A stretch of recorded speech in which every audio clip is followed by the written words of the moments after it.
Welcome back, everyone. Just to give you an overview of how the rest of the semester is going to go, I've spent the last week or so developing a basis of understanding what the humanities are and some of the major themes and stories that are going to be relevant as you continue your journey onward within the humanities, both in this class and beyond.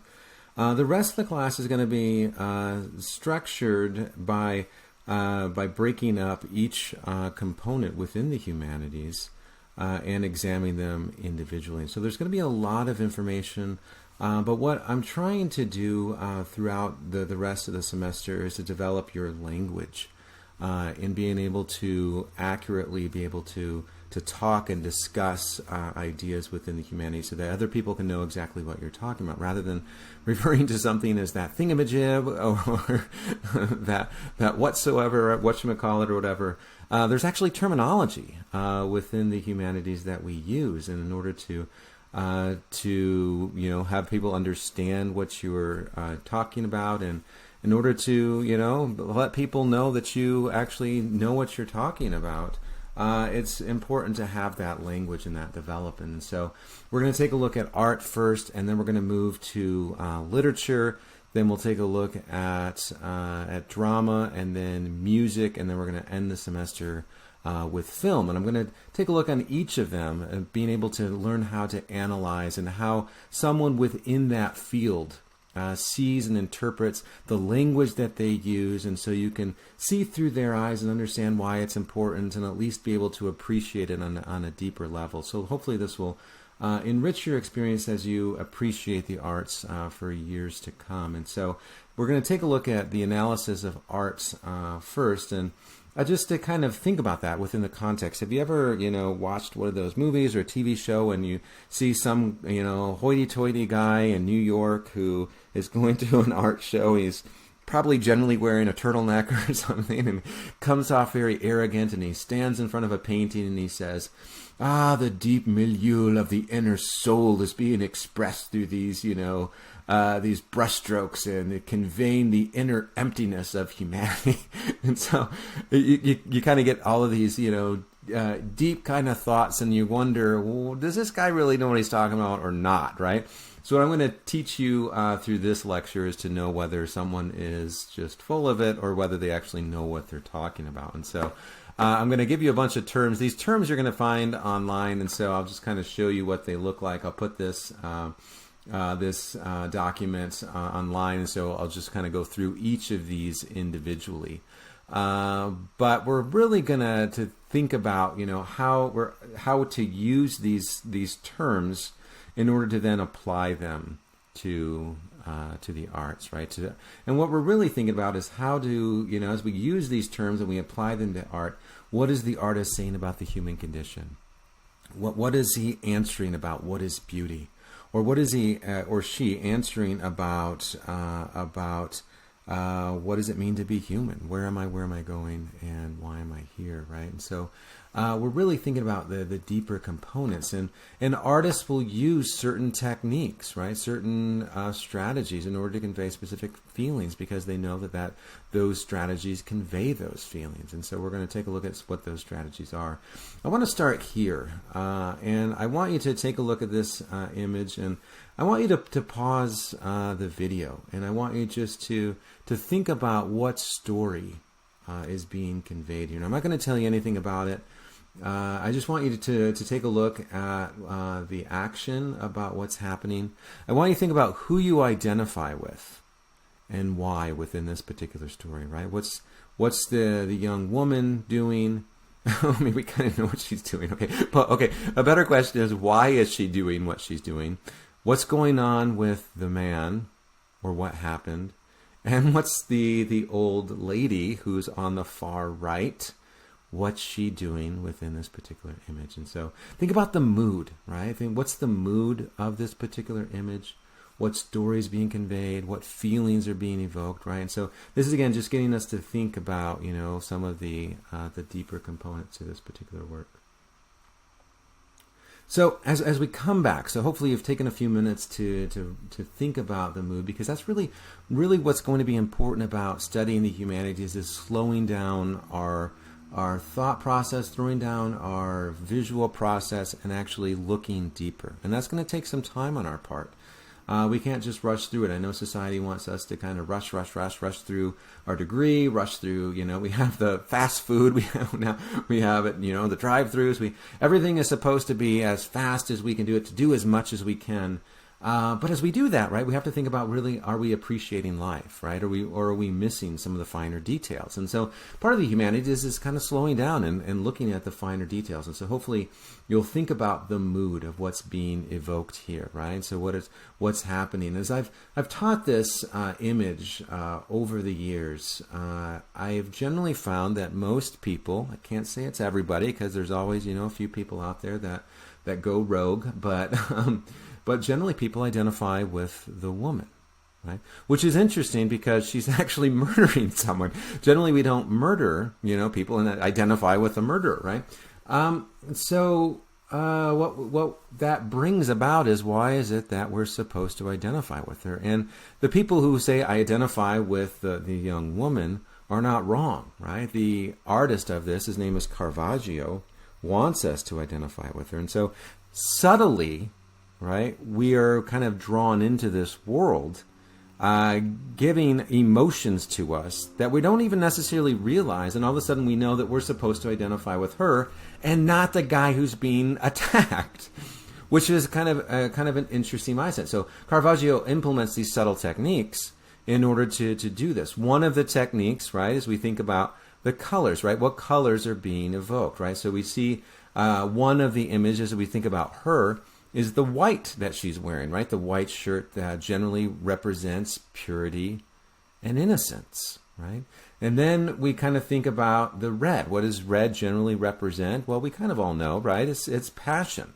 And so the red is kind of the backdrop in between them. What it does, it serves to kind of foreshorten the space, and so we can't really see beyond this, right? So it makes us feel as though we're kind of active participants, as though they're on stage, and then we're kind of invited to kind of feel and to interact and to think and to experience what they're experiencing. But what it also does is it's symbolic. He could have chose any color, right? But he chose red. Red is the color of passion, and so there must have been some type of passion between them, and students are really good at picking that up, right? We see the expression on his face, right, is that he's taken by surprise. He was not expecting this. So something happened that changed their relationship, right? We see the look, a lot of students point to the look on her face. And whenever you're starting to examine the facial features, this is something known as physiognomy, right? The study of the face and the moods that are conveyed by the face, right? They say that that 90% of our communication is nonverbal, right? So it's just cues that we pick up. And so we see that as a viewer. We recognize that as human beings, just interacting with people. We recognize that her furrowed brow suggests that there's slight hesitation in this. And students are really good at picking up on this. And they recognize that her body is kind of tilted away from him, suggesting further movement, that she's trying to move away from this encounter. And they also notice that the old woman on the far right is kind of nudging her to do it, right? And so again, there's a lot of cues that we pick up on that are brought to us, that Caravaggio purposefully puts out there to convey a message, to convey a story, even if we don't know what this story is about. And I didn't tell you what the story was.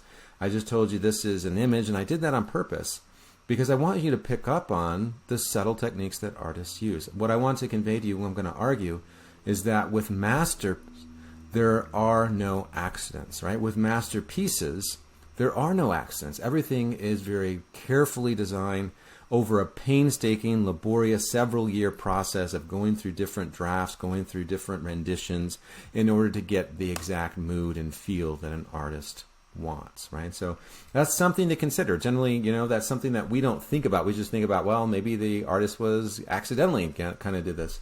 There are no accidents in masterpieces. It's very carefully thought and very carefully crafted. And even, I would say, even if there was an accident, let's say, for instance, I can't say that there's never been an accident, right? But I would say that even if there was an accident, the fact that the artist chose to keep it there becomes an intent, right? And so it's something to consider. I like to show, as we go through images, I like to show people in front of this one is me, obviously, in front of it, just to give you a sense of perspective. Sometimes you don't know if a painting is only 12 inches or sometimes it might be 30 feet. And so it's hard to get a sense of scale when you're just taking a look at a slide. And this one is about 4 or 5 feet long and then about another 4 feet high. And just to give you a sense of context, it really does make you feel as though it's lifelike. The characters feel as you're standing in front of it as though it's inviting you in. But another part of this assignment was to get you to know that a lot of the tools to analyze the humanities we already come with, because we're so immersed within culture constantly, right? We're watching TV, we're on YouTube, we're on Netflix, whatever the case may be. We're constantly surrounded by ideas and images. We're inundated with them all the time, whether it's advertisements or the media that we watch. We're constantly being bombarded with messages. And so we become really, really astute on knowing, right, what, being able to discern certain elements, right? Pick up on subtle cues. Now, what we don't do is we don't necessarily think about what those cues are. They normally happen to us subconsciously. What I'm trying to do is getting you to think about them consciously. I want you to think about this image as well as we think about deconstructing images and kind of pulling them apart. I want you to think about what is the image that you see, right? And where are we in the world? What's happening? Who is this individual, right? And what's going on, right? And with this, I want to introduce the first term that's on that handout, which I'll just kind of show you again. It's on this handout here. I'm just going to kind of go through these terms. The first term is the artistic form. Artistic form is the work of art that we see, whether it's a painting or sculpture, or in this case, a photograph. The lines, the colors, the shading, work together simultaneously to convey a feeling or a mood, right? So we have to kind of pull apart. What are the lines doing? Well, I'll talk about how to do that. What are the colors doing? What's the shading doing in order to think about how things come together? This one is by an artist during the 1960s, and this is called Execution in Saigon.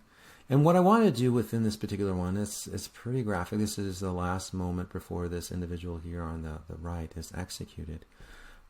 It's important to be able to discern the entire image, right? We need to be able to just, that's the importance of slowing down. I mean, this one doesn't necessarily take us slowing down to get a sense of the image, but as we start to look deeper to find messages, right?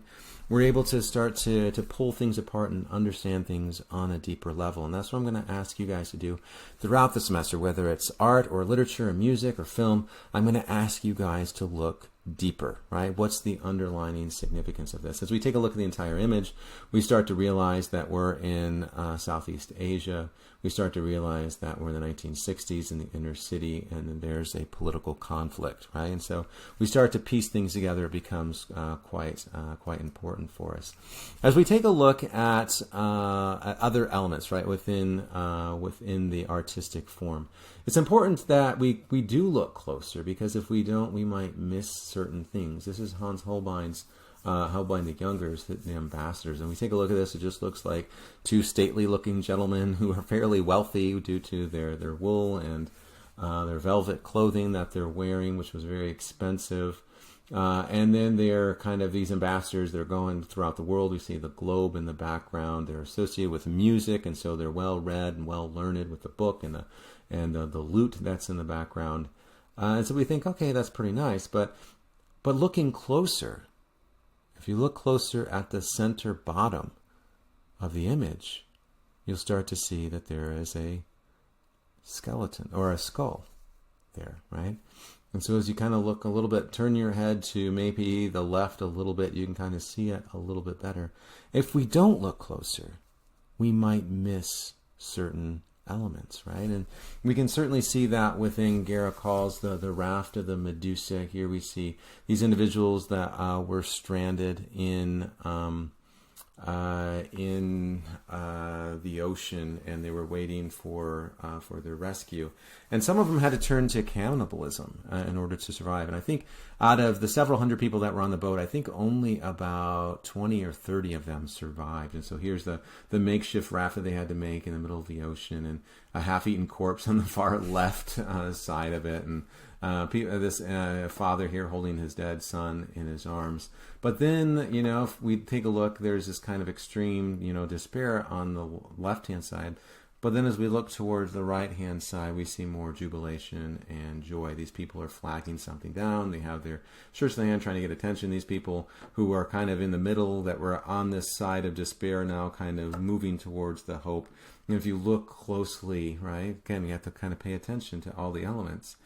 We can see that hope is on the horizon, right? So this particular image is in the Louvre in Paris, and here again you can see me standing next to it. To give you a sense of perspective, this one is ginormous. It's like 20, 30 feet long, and then about 20 feet high. And it's just ridiculous how large this one is. But the idea was to kind of overwhelm, right? To get you to feel the overwhelming sensation. And this one also invites us to look a little bit deeper. This one is by Fragonard, a French painter during the 18th century. And what we see here is the swing, and so you have this elaborate, kind of well-dressed, very wealthy individual here, this woman who's in the swing, and her suitor, her fiancé, is pushing her in the back, and she's kind of giggling and enjoying herself. And then stationed secretly below is her secret lover, who she kicks off a little. I love this little detail here. The little shoe, which is going to be his token for her affection that she's then going to meet up later with. And then you have these little mythical angels here, who is reminiscent of ancient Greek mythology, bringing these myths back into the contemporary world. And then you have Cupid here, who has his finger to his mouth, saying, shh, this is going to be quiet, or this is just going to be between two people. And so you really have to start picking apart, thinking about each section, right? There are no accidents within works of art. And if you look closer, you can start to see a little bit more detail. And this is going to be true for anything that you're reading or anything that you're watching. If you start to look closer, things will start to become more relevant or prevalent to you. All right, let's take a look at the next element, the elements of painting, which is a line, right? The first basic element is a line. A line is, the definition for this is a continuous marking made by a moving point of the surface. It generally outlines shapes or areas. And so in this case, the line here that's outlining the shapes of the back of the pinky and the back of the palm here. And then we see over here on the outside of the hand, and then the finger, and then the line of the cuff. Right, so outlining shapes, right? So lines generally outline certain areas, and it's the most basic element, right? And so it's important to keep in mind certain lines and what they particularly do. Taking a look, but different lines do different things, right? Vertical lines generally represent movement, and horizontal lines generally represent more serenity and giving a work more of a feeling of peace, and is more static. And so as we take a look at this one by Jacques-Louis David, this is The Death of Murat. So what he generally does is he juxtaposes the life of Murat, who has been executed by a woman who sneaks in and stabs him while he's riding in the bathtub. Longer story, but I'm going to keep it short. Stabs him, he dies, and so here we see his body, his lifeless body was once, this vertical, and now it's horizontal. And so we see the main emphasis of the horizontal of his lectern. This was the first desktop that was made. And then we see the tub that's here. And so the vertical lines generally represent kind of a sense of movement, and horizontal lines generally represent a sense of being stagnant. And so we see the life draining out of his body, and now he's lifeless. And so we see those two elements coming together within The Death of Murat. This one is Rodin's The Walking Man, and this is just suggesting, right, it's focusing on the vertical. And generally what we see here is a focus on movement, right? This idea of potential potential energy, and so it's erect and it's ready to go, and it's ready to start walking. And then together, they generally, horizontal lines and vertical lines generally create a sense of harmony and balance and serenity. And so within Raphael's The School of Athens, we see an emphasis on both of them, right? We see the vertical lines of the columns in the background of the architecture, right? And that's juxtaposed with the horizontal lines of the steps and the heads of these philosophers here. And that it generally creates a sense of being balanced and harmonious.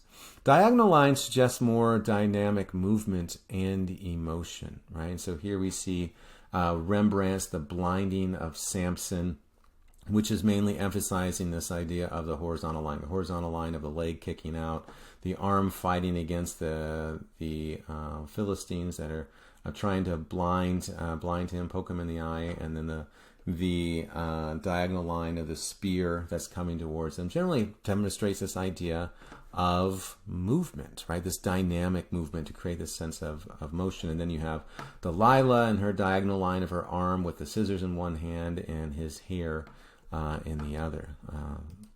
But within these, if we take a look at them, right, Michelangelo's David versus Bernini's David, we see a different kind of emphasis, right? David wanted to focus more on the contemplative. Michelangelo wanted to focus more on the contemplative David. So he just mainly focuses on him just being, vertical. And so focusing on that element where he's looking down his enemy on the battlefield before the battle transpires. And so, but Bernini wanted to focus more on the David of action. This is the David that takes the sling and he's getting ready to kind of ready to wind it up and to throw it. And so this is the David of action. So we see more of the diagonal line of his shoulder and arms and his legs that are being separated in order to get the maximum amount of force as he lunges forward. So a different kind of emphasis produced a different kind of feel to it. We talked about this one before. This is the abduction of Persephone by Hades. What we see within this particular image is a focus on the diagonals, right? The diagonal line of her hand pushing his head away, and then his head moving in the opposite direction, the diagonal of his arm as he picks her up, and her legs as they go downward, demonstrating more of that dynamic that we also see.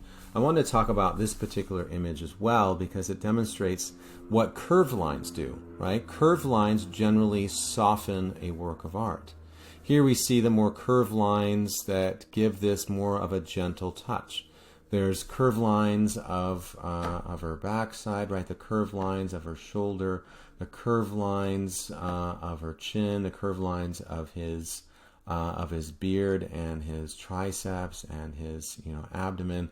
Generally, what that does is it generally softens the work. And so, even though this is a very violent act, Bernini actually softens this work to suggest that there's it's not as bad as it necessarily seems. And we can argue that that's we shouldn't be softening this kind of violent act, but that's generally what curved lines do. They have a tendency to soften a particular work of art. Taking a look at axis lines, I want you to take a look at this particular work, and I want you to notice where your eyes go first. What's the first thing you see? We've all kind of seen this one before, right? Leonardo's The Last Supper. But where do our eyes go? We never really think about the idea of movement. So I'm trying to teach you about how to analyze a particular work and how to pull things apart. The first thing I do when I look at a work of art is I note where my eyes go first. Because where my eyes go first is going to be the argument of a particular work of art, right? So notice where your eyes go first. And everybody says, there's probably going to be some outliers out there that say, not everybody, right? But I would say, most people say that their eyes go directly to Christ, right? So then we have to think about, well, why that is, right? Why is it everyone's looking at the same spot, right? Partly it's due to axis lines. Axis lines are lines that direct our attention to a specific point within the work. And so axis lines point to, right, the head of the apostles, right, on both sides, the tapestries on the wall, the lines of the wall meets the ceiling, and even on the ceiling, they're all pointing to this specific point. And so our eyes naturally will follow lines. And we try to follow them to, right, where they actually meet. And so all of our eyes naturally meet at the very center of Christ, right? So then we start to think about, okay, why is he the center? What's going on? What's happening within the work of art? And we can start to look a little bit deeper. But access lines, artists think about what their point of reference is going to be, and they direct our attention to it, right? So part of that is going to be access lines. There's other elements that can call our attention to a specific work. We'll talk about those. But one of the main ones is access lines. Orthogonal lines are similar to access lines, but they're a little bit different. Orthogonal lines are lines that converge at the very center of the horizon point that generally convey this sense of depth, right? So this would be if you were standing on a set of train tracks, which I don't recommend, but if you're just standing on it and you can see off, miles into, the distance, all of a sudden at some point those rail lines are going to converge, right? So artists started figuring this out during the Renaissance. Brunelleschi figured it out in 1420, just as a side note. But he suggests that the way our eyes naturally see is the things that are closer to us are larger than the things further away from us. And so orthogonal lines is a way to convey the illusion of depth on a two-dimensional surface, right? Painting doesn't have depth to it, so they have to create the illusion of depth. And one of the ways that they do this is through the orthogonal lines, because our eyes naturally see, right, from this one-point perspective. We kind of see how lines kind of merge, or, the distance kind of is conveyed through things getting smaller and smaller. And we see that with Perugino's Christ giving St. Peter the keys of the kingdom. Here shown by literal key, but the objects in the foreground are larger than the objects in the background, and all these lines are moving towards a central access point, which is right here, right? But again, these orthogonal lines do help to convey, to direct our attention, so they can act as access lines, but they're different. Sometimes access lines don't follow the orthogonal lines, and so that's important to note. Pictorial depth is one more element that artists use in order to convey the illusion of depth. Pictorial depth suggests this, and this is something again that they were discovering during the Renaissance. But the further out you go into a landscape, right? So we're talking like a far, far, far distance, right? The further you go into that, the bluer and grayer objects will become. And so pictorial depth is the use of blues and grays in the background to give it that illusion, that natural, that illusion of depth further out you go. And so as you take a look at Bruegel's Hunters in the Snow, which this one reminds me of Rexburg, and so I like to bring this one in. This is Rexburg 9 months of the year. But as you go further and further in the background, notice how everything becomes bluer and bluer, and so there's less and less color out here. And so that's another way that artists are able to convey depth, right? So as we take a look at this, let's take a look at an application, right? So this is Goya's entitled The 3rd of May. I want you just to stop here and apply some of these ideas to this particular work, right? So think about the lines, right? Where are the lines pointing? What's it directing our attention? And then think about, what does that mean, right? What does it mean that our eyes are directed at this particular point, right? And then who do we sympathize with? What mood is being evoked, right? So I'll give you a few minutes to pause here and start to analyze this particular work. Look for deeper meaning. As we take a look at this, kind of coming back, some of the things that people generally indicate with this is the use of access lines to direct our attention. And this circle here is just the circle from doing loom. I can't get rid of that for some reason, no matter what I do.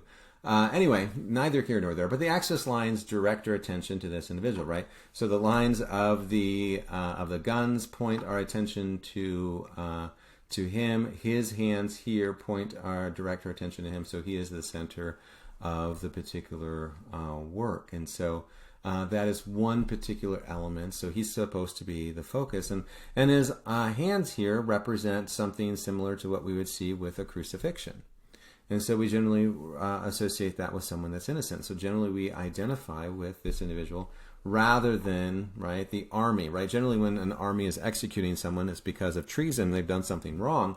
But in this case, again, the artist is using certain techniques in order to get us to identify with one person, even though the social norm might be something different. And so it's to convey a sense of emotion and mood to direct our thoughts and feelings to a specific idea. So again, there's no accidents within a masterpiece.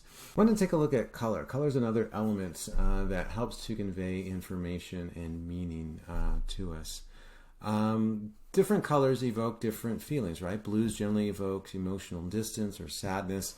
Yellows generally evoke energy, right? Vibrance, life, right? Reds evoke passion or love or lust, something along those lines. White symbolizes purity. Green generally represents fertility and growth, right? So different colors evoke different feelings within us, and so that's important to think about too. Is what as we think about a work of art, what colors are being used and how are those colors affecting us, right? Some elements within colors, right? Primary colors, we kind of all know this back from elementary school, right? Red, yellow, and blue. These are the building blocks of all the other colors.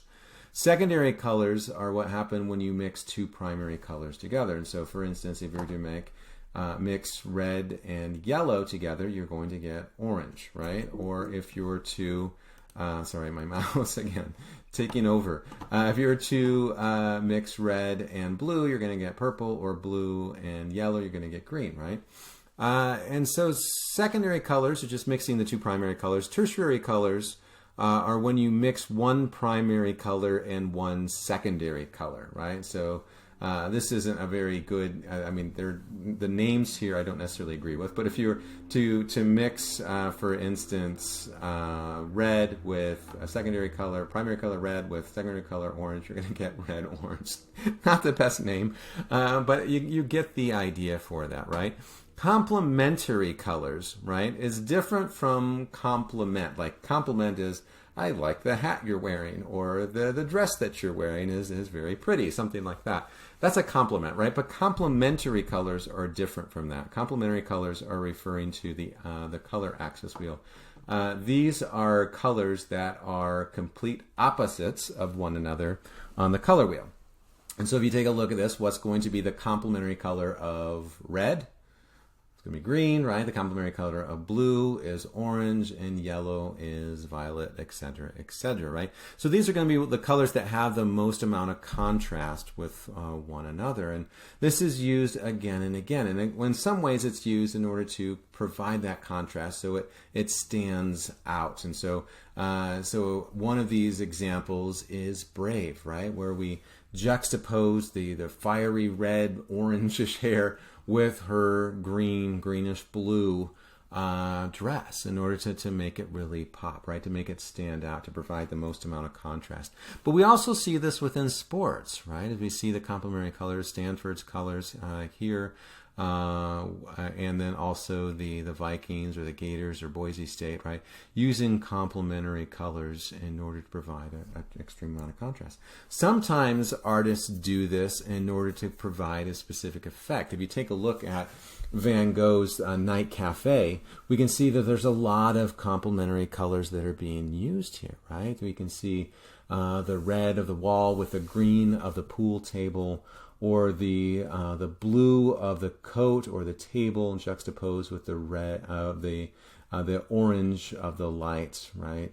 And so what he's doing here is he's trying to provide the most amount of contrast to make it so vibrant and bright.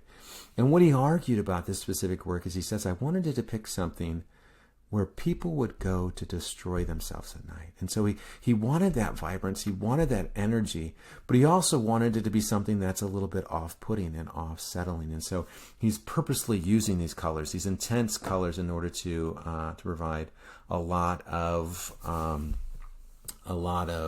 emotions within us.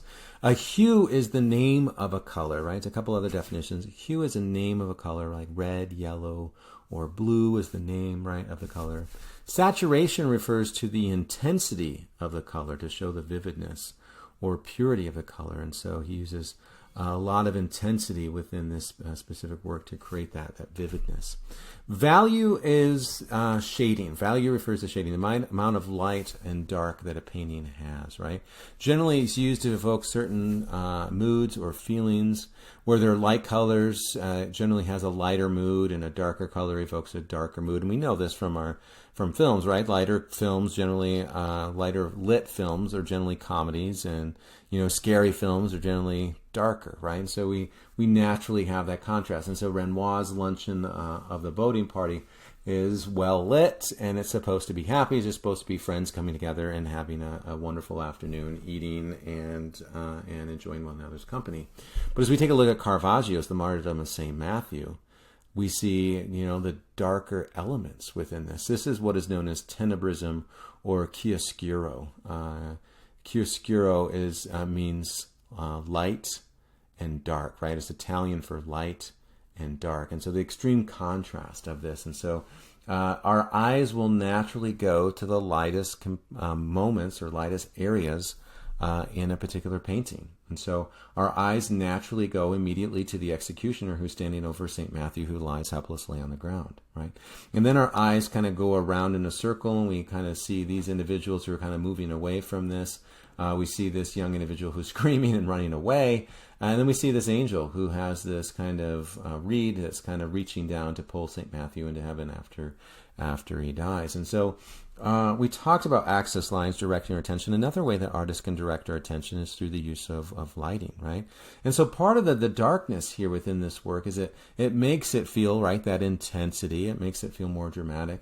But it also shortens what we can see, right? We can't really see in the background, which makes us feel as though we're more active participants within this. It's kind of inviting us in to think about, what would we do? Would we run away or would we stand up and be bold like St. Matthew? So even though he's lying helplessly on the ground, the emphasis on his faith and his desire to stand up for what he believes in.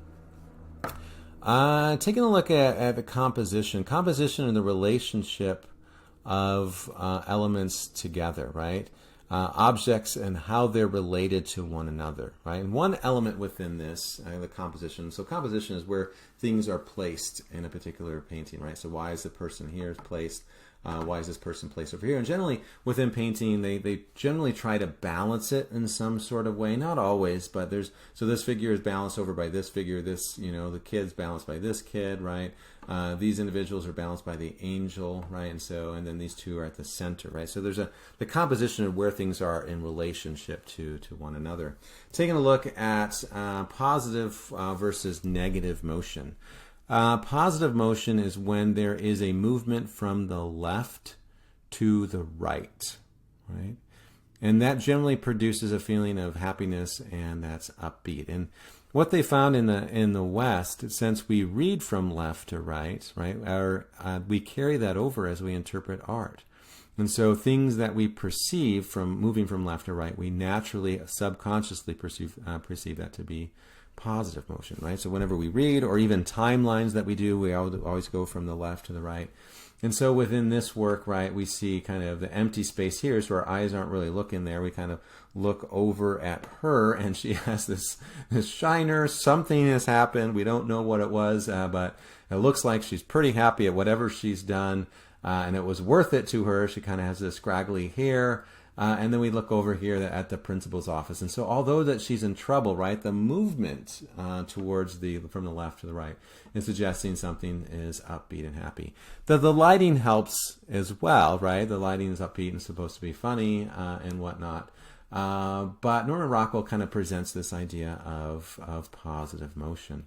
Taking a look at negative motion, if positive motion is where objects move from, or there's a motion from left to the right in a painting, negative motion is when there is a movement from right to left. And so whenever something is contrary to the way we naturally read, we generally tend to interpret that subconsciously as negative motion.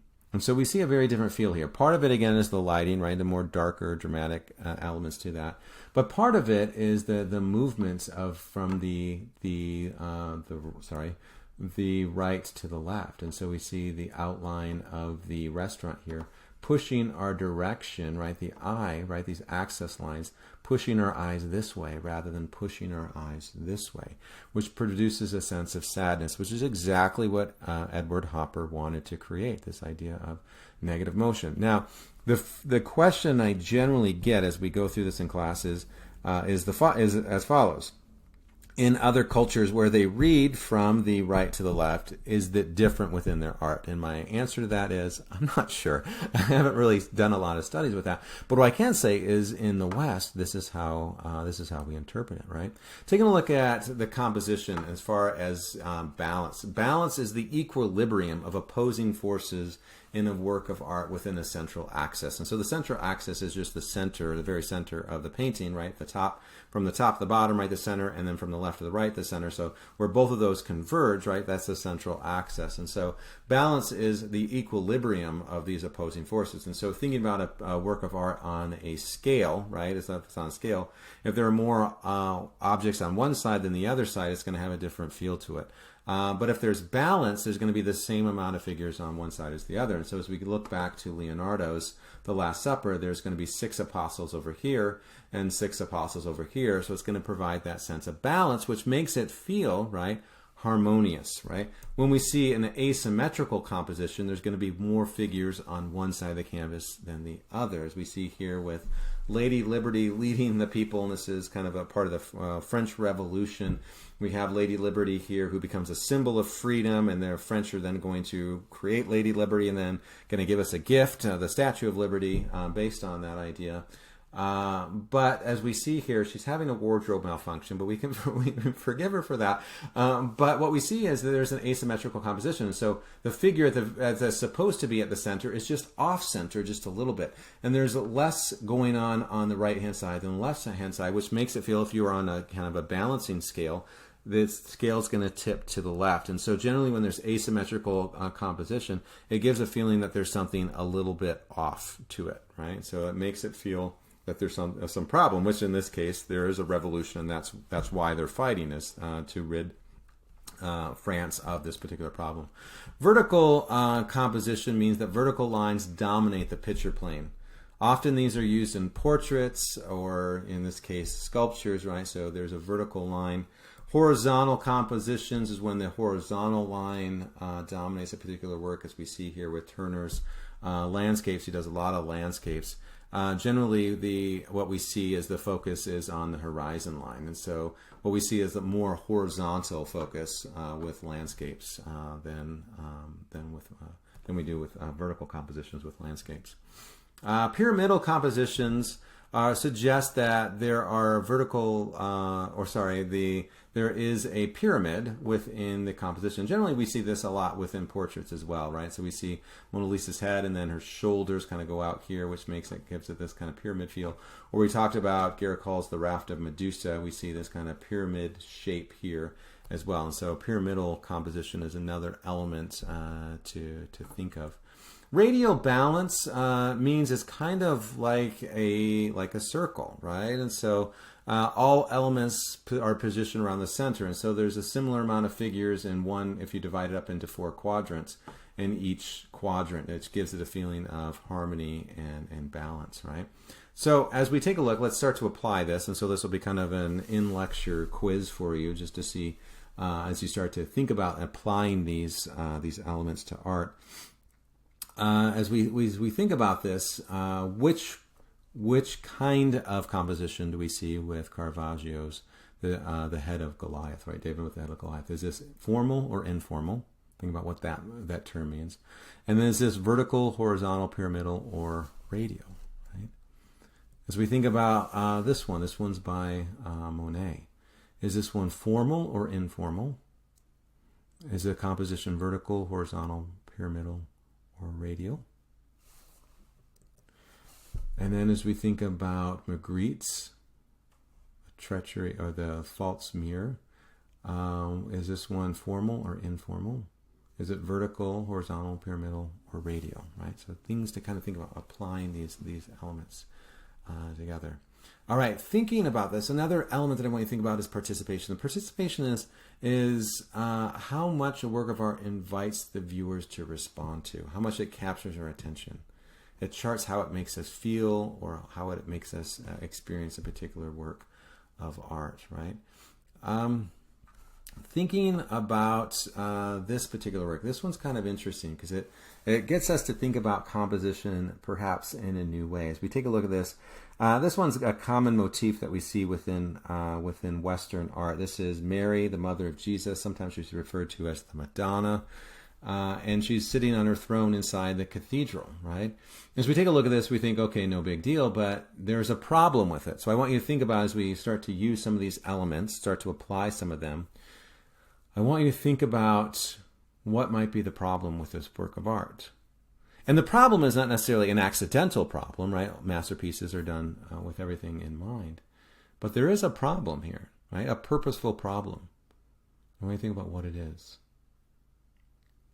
So kind of coming back, kind of as you give a little bit of time to think about that. The problem was, if you take a look at Mary and baby Jesus, they don't really fit within the context of their space within the cathedral. If any of you have been in a cathedral, you know that a big point of a cathedral is to be very tall, right? To be about 200, 250 feet tall. So if that's the case, this is one large Madonna and baby, right? That if she could touch the ceiling if she was to stand up, and so she's got to be, you know, about 250 feet high. Or the other extreme is that this is one very tiny church. And so as we think about them, we have to think about how things relate to one another, right? So Jan van Eyck, as he was painting this work, he wasn't necessarily painting this in order to, you know, accidentally put this in. He screwed up with the perspective. He did this on purpose to be symbolic about her extreme role, her large role that she plays within Christianity. So she's within the church, which is a symbol of Christianity, and she's very large within it to show her, you know, importance, her central importance. Now, I want to go back to this particular work, and I want you to be able to identify or kind of use some of these elements, these added elements, right? Is this pyramidal? Is this radial? Is this vertical, horizontal? Is this formal balance, informal balance? What colors are being used? How are these elements evoking a sense of meaning within this particular work? All right, moving back to this one, I wanted to take a look. We'll kind of end with this one, thinking about the content. The content is the story that the work is representing. Right, so within this particular work of art, this one is Judith and Holofernes. Holofernes was the leader of the Babylonian army coming in to take over the Israelites and to enslave them. All the Israelites were in dismay. They were afraid that they were going to be overtaken by Nebuchadnezzar and Holofernes here. And there's only one person that stood up and was willing to do it. And so Judith is her name. She goes in and she kind of prees herself up and goes to the tent of Holofernes, and she gets him drunk. And then when he's kind of a drunken stupor, she lops off his head and brings it in a bag back to her people. And so this one act, an act of virtue, an act of heroism and bravery, is celebrated, right? That she has saved her people. And so Caravaggio wants to represent that within his work of art. And so knowing the story helps us to understand a little bit more about what's happening and why what's happening is happening. But again, getting back, there's a lot of elements that you guys were able to pick up within this work of art without knowing the story, right? So the story is important, but sometimes it's not necessarily necessary to know the story. Just if you have a very trained eye, you can start picking apart and start knowing the story or some elements of the story without even knowing it. But the story is important. You do need to know the context, right? So the context also is important. So both of those together can help to create meaning. Subject matter, right, just to kind of finish off the terms on the list, subject matter is the argument that the artist is making. Right, so what's the purpose of this, right? So every artist has a purpose. They don't just get up one day and say, I'm going to paint something and have nothing to say, right? Everyone has something to say, and so we have to, even if they don't, intend to say something, they're actually saying something by their subtle techniques and their subconscious use of principles. They're, one way or another, whether they're meaning to or not meaning to, they're actually saying something. And so it's important to know what they're saying, what arguments they're making, and what we can learn from it. So subject matter is the argument of the work of art. Now, taking a look at criticism, just to kind of finish off here, I have a couple of definitions. Criticism is just judging a work based on its effectiveness. Descriptive criticism is focusing mainly on the work of art, listing out the elements within it, kind of like a grocery list. So it's just, this is the use of a diagonal line here. This is the use of a vertical line here. This is the use of color, right? So it's just mainly focusing on piecing out one by one a particular work of art. Interpretive criticism goes a little bit deeper than that. It explains what these elements do, to look for meaning behind it. And this is what we're going to do, right? So it's important as we start, analyzing art to kind of think about what these elements are. And that's what I've been, focusing on for this lecture.